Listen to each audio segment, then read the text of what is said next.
ও সোনারা কান লাগাও গো মা, ভালো করে খেয়াল করে শুনিয়া রাখেন। চতুর্থ আসমানে যাইয়া দূরে 1 রাকাত নামাজ সুন্নাত, 2য় রাকাত নামাজ নফল, 3য় রাকাত নামাজ হলো ফরজ, এই 3 রাকাত নামাজ হলো ওয়াজিব। বলেন তো ওয়াজিব মানে কি? ওয়াজিব মানে এই বেতের নামাজ। বেতের নামাজ কয় রাকাত? বেতের নামাজ কয় রাকাত? 3 রাকাত। সবাই 1 রাকাত পড়ে, অনেকেই 1 রাকাত পড়ে। আচ্ছা বলেন তো তাকবীর, আল্লাহু আকবার বলে তাকবীর না দিলে কি বেতের নামাজ হয়? তাকবীর না দিলে কি বেতের নামাজ হয়? 1 রাকাত নামাজে তাকবীর কি করে দেয়? কিভাবে দেবে বলেন? মা বোনরা খেয়াল করতে হবে। 3 রাকাত নামাজ পড়লেন, নামাজ শেষ করে আমার নবী 5ম আসমানে চলে গেলেন। এবার 6ম আসমান, এবার আল্লাহ রাব্বুল আলামিন, এবার জিবরাইল আর যাইতে পারে না সেখানে। আমার আল্লাহ রাব্বুল আলামিন নবীজির জন্য রব পাঠায় দিয়েছেন। কি পাঠিয়ে দিয়েছেন? রব পাঠিয়ে দিয়েছেন। রব পাঠিয়ে দিয়েছেন। রবে উঠে আমার নবী এবার রব থেকে যায় 7ম আসমানে। আমার নবী যখন পা দিয়ে যখন আর জুতা খুলতে গেছে, নবী জুতা খুলতে গেছে, নবী আমার চিন্তা করতেছে, মুসা নবী তুর পাহাড়ে গিয়েছিল, জুতা পায়ে দিয়ে উঠতে গিয়েছিল। আমার আল্লাহ তুর পাহাড়ে তাই মুসা নবী জুতা পায়ে দিয়ে উঠতে দেয় নাই, আর আমার কি আরো সাজিমে কি জুতা পায়ে দিয়ে উঠতে দিবে? কিন্তু ওই কথা মনে করে আমার নবী পায়ের থেকে জুতা খুলে আরো সাজিমে উঠতে, জুতা যখন খুলতে যাই আল্লাহ রাব্বুল আলামিন ডাক দিয়ে কয়, আমার হাবিব আপনি জুতা খুলবেন না। সবাই বলেন ও আমার হাবিব আপনি জুতা খুলবেন না, জুতা পায়ে দিয়ে আমার আরো সাজিমে উঠে আসেন। আপনার জুতার ধুলে দিয়া আমার আরশ ধন্য হয়ে যাবে। আমার আরশ আপনার জুতার ধুলি চাই। কথা বলেন সুবহানাল্লাহ। কিসের ধুলি? নবীর পায়ের জুতার ধুলি। কত দাম নবীজির, বিশ্ব নবীর পায়ের ধুলির কত দাম। কথা বলেন সুবহানাল্লাহ।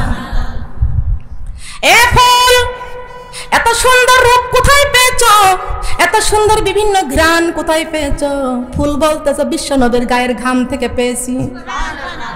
মৌমাছি রে, ও মৌমাছি তোমার মুখের মধ্যে এত মধু কেমন করে পাইলে?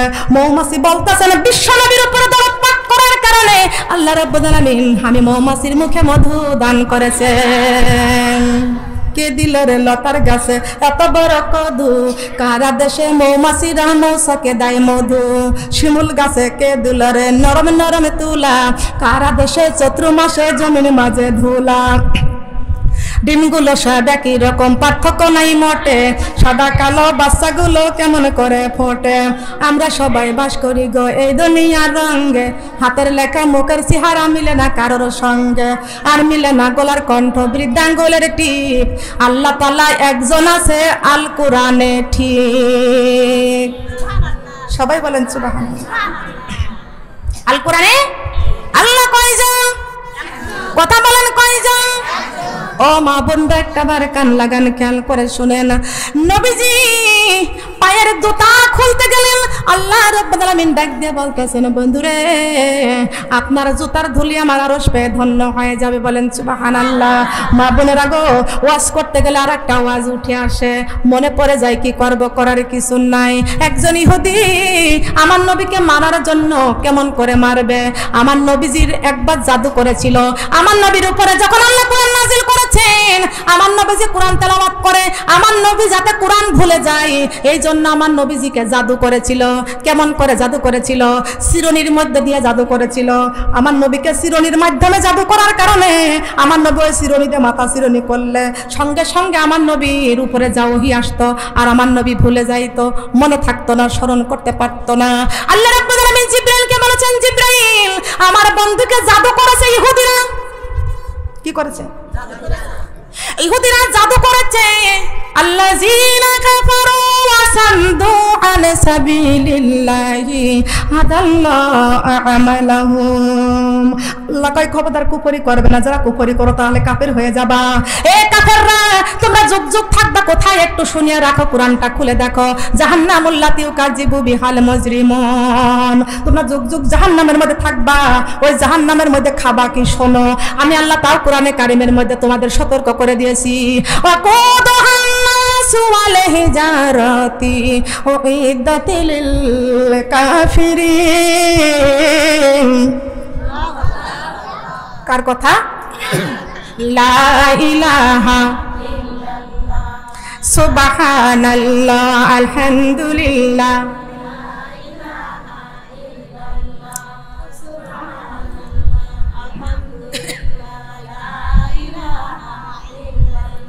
আসমানের মালিক তুমি আল্লাহ, জমিনের মালিক আসমানের মালিক তুমি আল্লাহ, জমিনের মালিক তুমি আল্লাহ, আমার মালিক তুমি। তাই পাঁচ ওয়াক্ত নামাজি পড়ে তোমার কুদরতি কদমে চুমি, তাই পাঁচ ওয়াক্ত নামাজি পড়ে তোমার কুদরতি কদমে চুমি। সুবহানাল্লাহ আলহামদুলিল্লাহ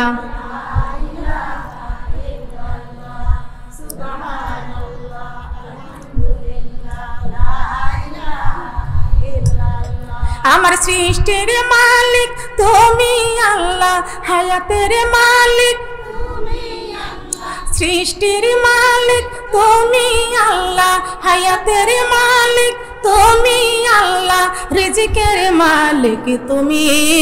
তাই পাঁচ ওয়াক্ত নামাজি পড়ে তোমার কুদরতি কদমে চুমি। সুবহানাল্লাহ আলহামদুলিল্লাহ লা ইলাহা ইল্লাল্লাহু মুহাম্মাদুর রাসূলুল্লাহ। সবাই বলি সাল্লাল্লাহু আলাইহি ওয়াসাল্লাম। ওয়াজ করতে গেলে ওয়াজ উঠে আসে, আমার নবীর পদধূলির কত দাম। আল্লাহ রাব্বুল আলামিন বলেছেন, বন্ধুরে আপনারা জুতার ধুলি নিয়ে আমার আরো সাজিমে ধন্য হতে চাই, বলেন সুবহানাল্লাহ। সেই বিশ্ব নবীর উপরে জাদু করেছেন ইহুদিরা, আমার নবী চিরুনির মধ্যে জাদু করেছে। আমার নবী সেই চিরুনি দিয়া মাথাটা যখন চিরুনি করতে যাইতো, সঙ্গে সঙ্গে আমার নবীর ওহীগুলো ভুলে যাইতো, কোরআনের আয়াতগুলো ভুলে ভুলে যাইতে লাগলো। কি করবে? আমার আল্লাহ ঘোষণা করলো, জিব্রাইল ও জিব্রাইল, ইহুদিরা আমার নবীর ওই চিরুনির উপরে 11টি গিরা দিয়া ওই চিরুনির মধ্যে জাদু করেছে। এ জিব্রাইল, আমি আল্লাহ রাব্বুল আলামিন সূরা ফালাক আর সূরা নাস পৌঁছে দিব, তুমি এই সূরা ফালাক আর সূরা নাস নিয়ে আমার বন্ধুর কাছে হাজির হয়ে যাও। ও সোনারা, একদিনে কিন্তু এই কোরআন নাজিল হয় নাই। হয়েছে একদিনে কোরআন নাজিল হয় নাই, একদিনে নামাজ ফরজ হয় নাই, একদিনে নামাজ আসে নাই। এই জন্য পিছনে যা করেছেন মা বোনরা, গুনাহ করেছেন, পাপ করেছেন, নামাজ পড়েন নাই। আজকে থেকে কোরআনের কথা শুনে গো মা, আজকে থেকে আমরা নামাজি হয়ে যাব, পর্দাওয়ালা হয়ে যাব, আল্লাহওয়ালা হয়ে যাব। রাজি আছি? কারা কারা রাজি আছি? যার হাত উঠেছে হাত, আল্লাহ তার করবে না মাপ। হাত যদি হয় ফুল, তুমি হবা মদিনাওয়ালা বুলবুল। আরো সোজা আল্লাহু আকবার। হাতটা কষ্ট পাইছেন? হাত উঠলে হাত আল্লাহ কি করবে মাপ। কোরআনের মাহফিলে হাত হবে লম্বা নাকি? সেখানে যদি হাত ওঠে তাহলে কি হবে নাকি? খেয়াল করতে হবে। দয়ার নবী, মায়ার নবী, ওই যে 11টি গিট্টি দিয়া আমার নবীকে জাদু করে রাখছে। আল্লাহ কয় সূরা ফালাক আর সূরা নাস, এই দুইটা সূরার মধ্যে দেখবেন 11টি আয়াত আছে। কয়টি? গুণে দেখবেন 11টি আয়াত আছে। আমার আল্লাহ বলেছেন, জিব্রাইল আমার নবীর কাছে দুইটা সূরা নিয়ে যাও, এই সূরার একটা আয়াত তেলাওয়াত করবে, আর এই চিরুনির মধ্যে ফু দিবে। একটা ফুতে একটা করে গিরা খুলে যাবে। ওরা 11টা গিরিয়ে দিয়ে নবীকে জাদু করে রাখেছে। আমার বন্ধুরা, আমি 11টি আয়াত নাজিল করে দিলাম। এই 11টি আয়াত একটা আয়াত পর পাঠ করবে, আর চিরুনির মধ্যে ফু দিবে, ওদের কেটে যাবে। আপনি প্রতিদিন এশার নামাজ পড়ে, ফজরের নামাজ পড়ে, মাগরিবের নামাজ পড়ে পড়বেন তাব্বাত ইয়াদা আবি লাহাবি ওয়া তাব্বা, ধ্বংস হোক আবুল লাহাবের দুই হাত। আপনার যে দুশমন আছে না, ওই দুশমন ধ্বংস হয়ে যাবে। সুবহানাল্লাহ বলেন। আল্লাহ তো কোরআন করে নাজিল করেছে মুমিনদের জন্য। মুনাফিকরা আপনার পিছনে লেগে কি করবে? কিচ্ছু করতে পারবে না। কথা বলেন ঠিক কিনা? কথা বলেন ঠিক কিনা? আপনার উপরে জাদু করেছে। সূরা ফালাক আর সূরা নাস 11টি আয়াত দিয়ে পানির মধ্যে ফু দিয়ে খেয়ে নেন। এক বোতল পানির মধ্যে ফু দেন, এক বোতল তেলের মধ্যে ফু দেন, ফু দিয়ে ওই তেলটা গায়ে মালিশ করে নিয়ে ওই পানিটা 7 দিন বালতির মধ্যে পানি দিয়ে 7 দিন অল্প অল্প করে দিয়ে এই পানিতে গোসল করে ফেলেন, আপনার দোষ কেটে যাবে। কোরআন হলো সর্বরোগের ওষুধ। কোরআন কি বলেন? কোরআন হলো সর্বরোগের ওষুধ, শেফা। আমরা তো জানি নে, আমরা তো মানি নে। আমরা খালি চাই বড় বাড়ি কেমনে করবো, বড় ঘর কেমনে করবো, কেমনে ভালো পোশাক পরবো, কেমনে 5টা গহনা বানাইবো। কিছু এগুলো নিয়ে কবরে যাইতে পারবো না, সব ছেড়ে যাব। কথা বলেন ঠিক কিনা?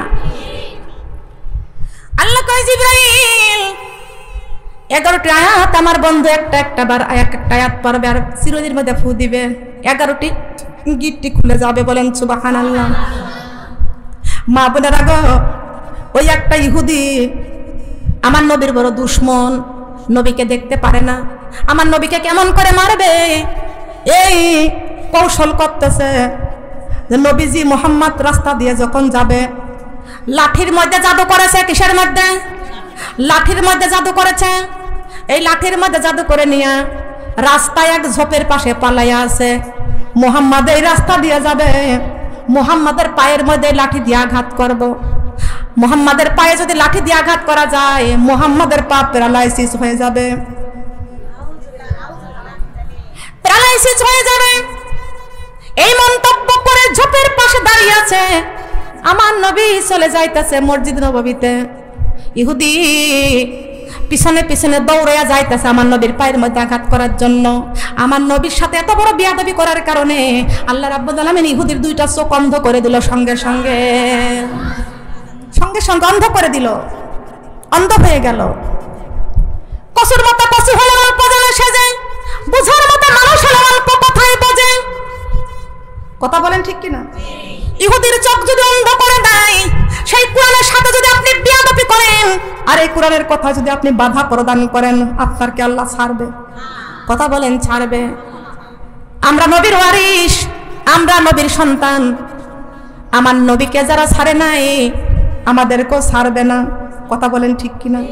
তাহলে আমাদেরকে সেইভাবে আমাদের ঈমান নিয়ে কবরে যাওয়া লাগবে। কথা বলেন ঠিক কিনা? ইহুদি অন্ধ হয়ে গেছে, আমার নবী মসজিদে চলে গেছে, ইহুদি অন্ধ হয়ে গেছে। অন্ধ যখন ইহুদি হয়ে গেল, সঙ্গে সঙ্গে সঙ্গে সঙ্গে ইহুদি আর রাস্তা খুঁজে পায় না। অন্ধ হলে কি রাস্তা খুঁজে পায়? রাস্তা খুঁজে পায় না। ডান দিকে যায় এক বাড়ি খায় গাছের সাথে, বাম দিকে আর এক ঘাই খায়। কে মারে? রাখে আল্লাহ, মারে কে? আর মারে আল্লাহ, রাখে কে? খেয়াল করতে হবে কার মার কে খায়। ইহুদি এইদিকে দৌড় দেয়, কপাল ফেটে যায়, এইদিকে দৌড় দেয়, কপাল ফেটে যায়, নাকে আঘাত লাগে, মুখে আঘাত লাগে, জমিনের মধ্যে পড়ে যায়। সংবাদটা চলে গেল ইহুদির একটা কন্যা সন্তান ছিল, ছোট্ট, মা নাই, মা মারা গেছে। ছোট্ট সন্তানটা ওই বাপকে নিয়ে অন্ধ। বাপকে জিজ্ঞাসা করে, বাবা অন্ধ কেমন করে হলে? কিন্তু বলে না মা, বাপ মেয়ের কাছে বলে না। বলতে পারে? লজ্জায় বলতে পারে না। কি বলবো? মুহাম্মাদের পায়ে আঘাত করতে যে আমার চোখ অন্ধ হয়ে গেছে। কিন্তু ওই মেয়েটা 1 বছর নয়, 2 বছর নয়, 40টা বছর বাবাকে নিয়ে ভোগে। কোনো জায়গায় তো মেয়ে বিবাহ পুষতে পারে না, বাপ অন্ধ বাবাকে থুয়ে। ওই মেয়েটা একদিন রাতের বেলায় স্বপ্ন দেখতেছে। ওই মেয়েটা আল্লাহর কাছে কান্দে, আল্লাহ, আল্লাহ, আমার এই অন্ধ বাবাকে নিয়ে কতদিন আমি এইভাবে থাকবো? কিন্তু আমার বাবার জন্য আমি তো জীবনে বিবাহ শাদী কিছুই করতে পারলাম না, আমার তো মা নাই। আল্লাহর কাছে কাঁদতেছে, কেন্দে কেন্দে রাত্রে বিছনার মধ্যে শুয়ে আছে। রাতের বেলায় স্বপ্নের মধ্যে দেখতেছে কে যেন ডাক দিয়ে বলতেছেন, তোর বাবা তো মুহাম্মদ রাসূলুল্লাহ সাল্লাল্লাহু আলাইহি ওয়াসাল্লামের পায়ে আঘাত করতে যাইয়া তোর বাবার চোখ অন্ধ হয়ে গেছে। কিন্তু তোর বাবার চোখ যদি ভালো করতে হয়, ওই মুহাম্মদ রাসূলুল্লাহর পায়ের ধুলি তোর বাবার চোখে লাগাইলে তোর বাবার চোখ ভালো হয়ে যাবে। চিন্তা করতেছে আল্লাহ কত ডাক্তার লাগাইলাম, কত কবিরাজ লাগাইলাম, কত কিছু করলাম, বাবার চক্ষু 40 বছরের মধ্যে চক্ষু ভালো হয় না। আমি স্বপ্নের মধ্যে দেখলাম মুহাম্মদুর রাসূলুল্লাহর পায়ের পদধূলি নিয়ে এসে বাবার চোখে দিলে চোখটাকে ভালো হয়ে যাবে। ওই মেয়েটা সকালবেলা উঠেছে, সকালবেলা ঘুম থেকে উঠে এবার বাবাকে বলতেছেন, বাবা আমি একটু আসি, তুমি এখানে বসো, আমি একটু আসি। ওই মেয়েটা দৌড়াইতে দৌড়াইতে চলে গেছে মসজিদ নববীতে। আমার নবী ফজরের নামাজ পড়িয়া সাহাবীদেরকে নিয়ে গল্প করতেছে, আলোচনা করতেছে, হাদিস প্রচার করতেছে। এমন সময় ওই মেয়েটা যা হাত দুইটা জোর করে দাঁড়াইছে, চোখের পানি পড়তে পড়তে বুক ভিজে যায়। আল্লাহ নবী বলতেছো, মেয়ে তুমি এত করে কান্না করতেছো কারণটা কি? বলে, হুজুর ইয়া রাসূলুল্লাহ ইয়া হাবিবাল্লাহ, আমার আজকে 40 বছর হয়ে গেল আমার অন্ধ বাবাকে নিয়ে ভুগতেছি, আমার অন্ধ বাবাকে নিয়ে ভুগতেছি। ও আল্লাহর নবী, আপনার পায়ে আঘাত করতে যাই না, আমার বাবার দুইটা চক্ষু অন্ধ হয়ে গেছে, আমার বাবা 40টা বছর ঘরে পড়ে আছে, আমি আমার বাবা অন্ধর জন্য আমি বিবাহ সাথে কিছু করতে পারি নাই, আমি বড় কষ্টের মধ্যে আছি, আমার অন্ধ বাবাকে নিয়ে আর কতদিন আমি এভাবে থাকবো?